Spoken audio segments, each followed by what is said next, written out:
Hi everybody, this is Angel Arts, and this is my second vlog for the 5th edition D&D campaign that I've been playing with DawnforgedCast and Dylan and his friend Devin, the Sinlyn Trials.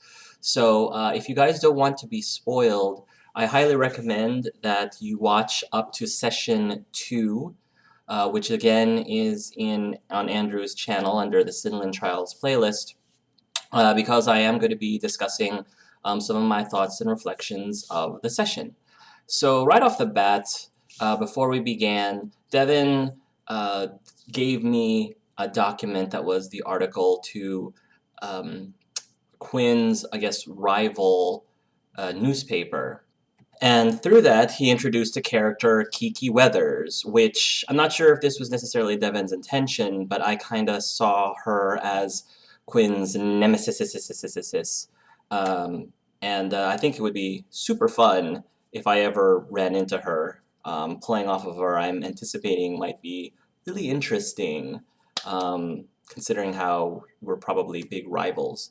So during that time, it was really neat to be able to actually start interacting with Nana, and I got started to establish and figure out how the two of us interact with each other, what kind of relationship we have through the role playing with Devin.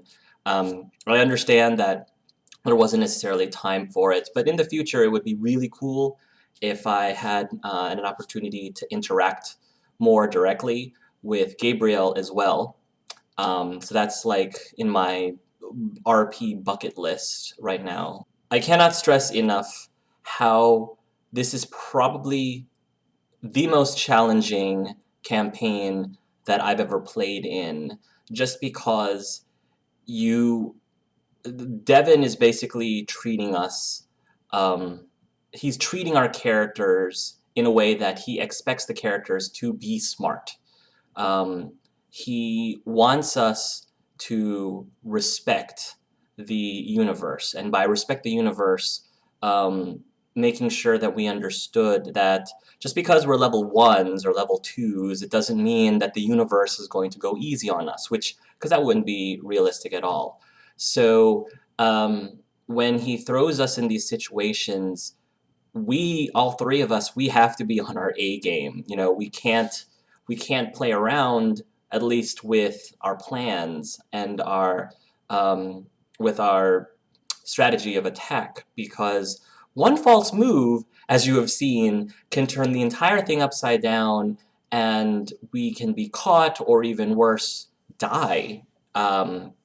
So the stakes are very high, especially because we are such low level, and it's invigorating, when what ends up happening later on in the session ends up happening. Like, I felt the adrenaline, I felt the sense of urgency, and it was an intensity that I haven't felt in playing a campaign in a very long time. So mad kudos to Devin for that. Probably one of my favorite moments of the session was Quinn and Saroon actually having a chance to bond a little bit together, because in session 1, the two I felt didn't really interact nearly as much. Blaze and Quinn, of course, interacted and bantered quite a bit with each other, and Blaze and Saroon had several moments during session 1 as well. But Saroon and Quinn didn't really have a moment for them to really start to establish their relationship and bond. So I thought it was really awesome that we had that opportunity with him dressing up, and I still can't get over the fact that we somehow was able to dress up Saroon, who I believe is a little more than 20 years, more than 20 years older than Quinn. Somehow we were able to disguise him to look like this young, pimply-faced intern for Quinn for the newspaper. That was just very entertaining, and mad props to Dylan on the eye patch. The eye patch was amazing. Good call, sir. Good call. I loved that.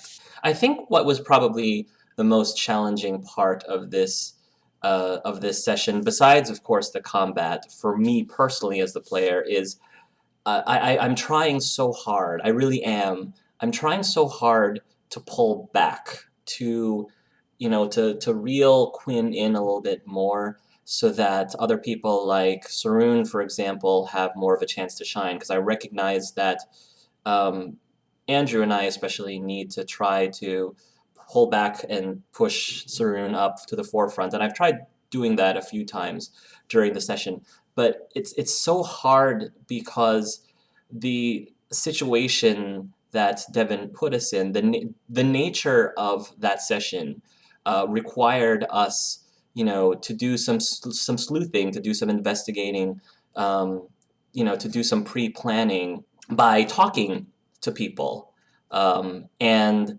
it makes sense. It makes sense for Quinn to take a lead on that, and so while yeah, it's really cool that Quinn has that opportunity to feel useful in that way, as a player, I've kept trying to find ways that I could pull her back, but in character, from a role-playing perspective, it made perfect sense for Quinn to take the lead on it. So one of the things that I applauded Dylan with off camera is I was happy to see him being a little bit more aggressive with trying to have Sarun interject more.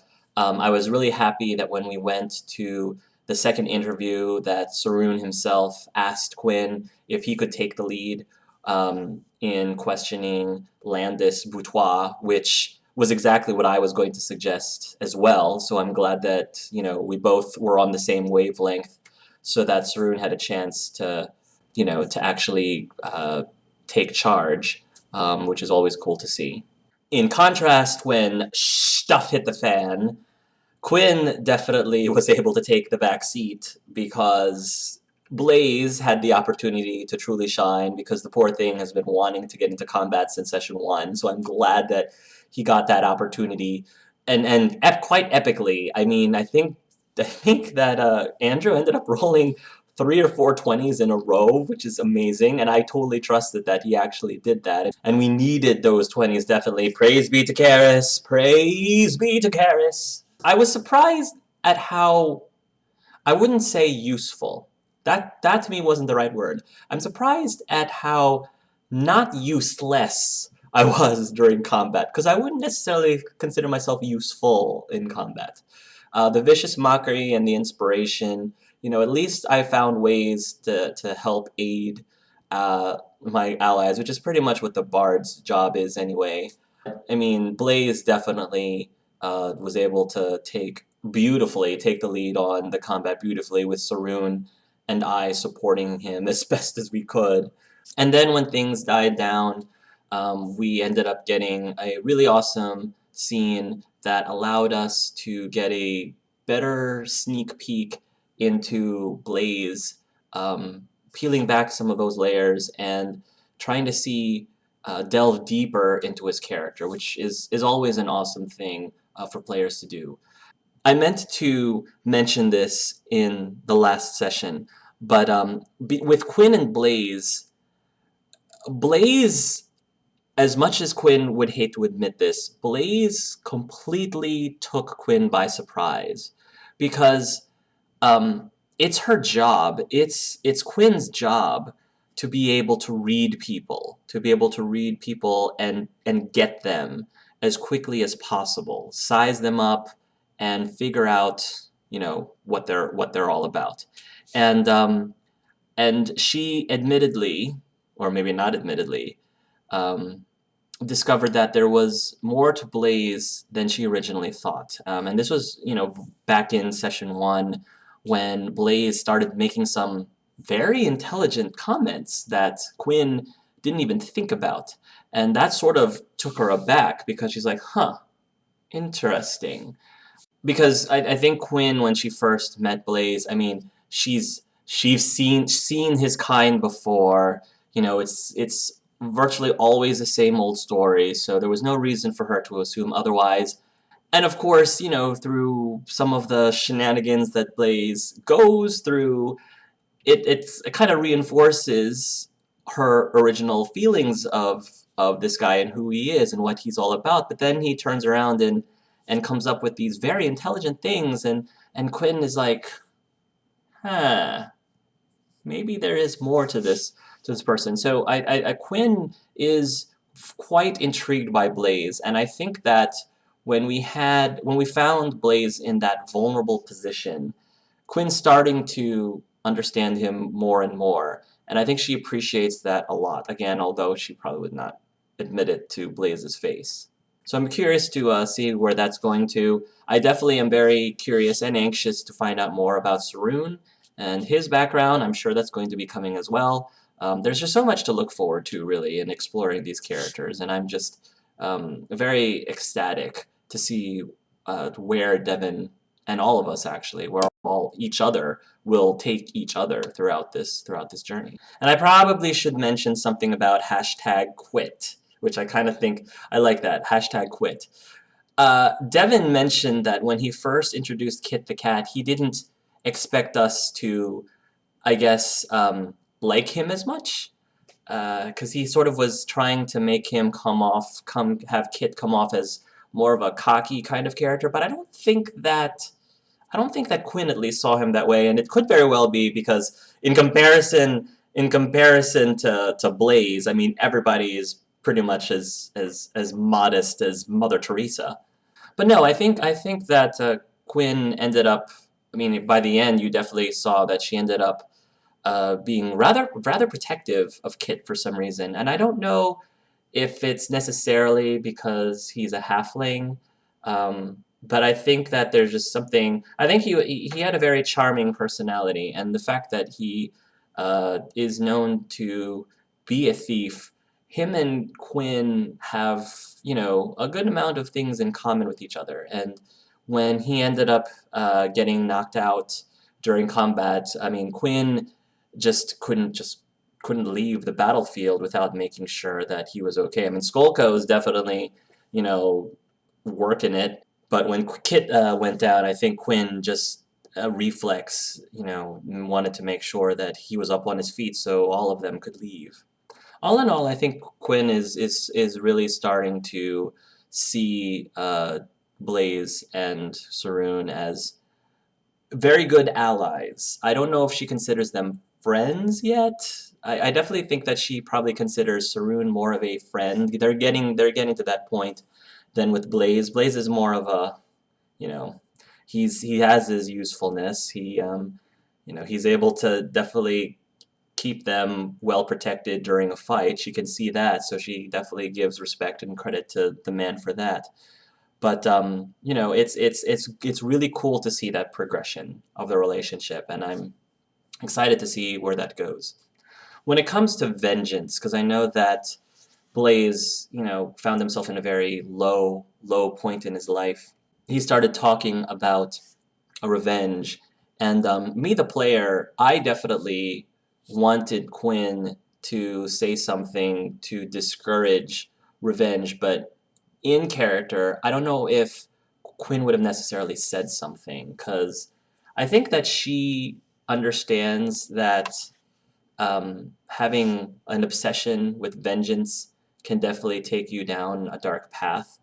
But I feel like she thinks that it's not totally horrible in moderation. So I think that I think that with Saroon definitely would be more inclined to actually say something to Blaze, whereas Quinn, she's more of a, if he wants to take revenge on, the person who killed his father. I mean, the person killed his father, so you know, given that situation, I think that she probably would have considered, wanting to get revenge too. I think that she would think that it would be, legitimate. Um, but we'll see. But we'll see. It's really interesting to see Andrew play Blaze's character because uh, Andrew, I know he's a smart guy. He's very smart when it comes to um, handling certain situations in a game setting. But his character Blaze is very, he tends to act before he thinks a lot. He's very arrogant, and therefore he sort of becomes way too overconfident, and it can easily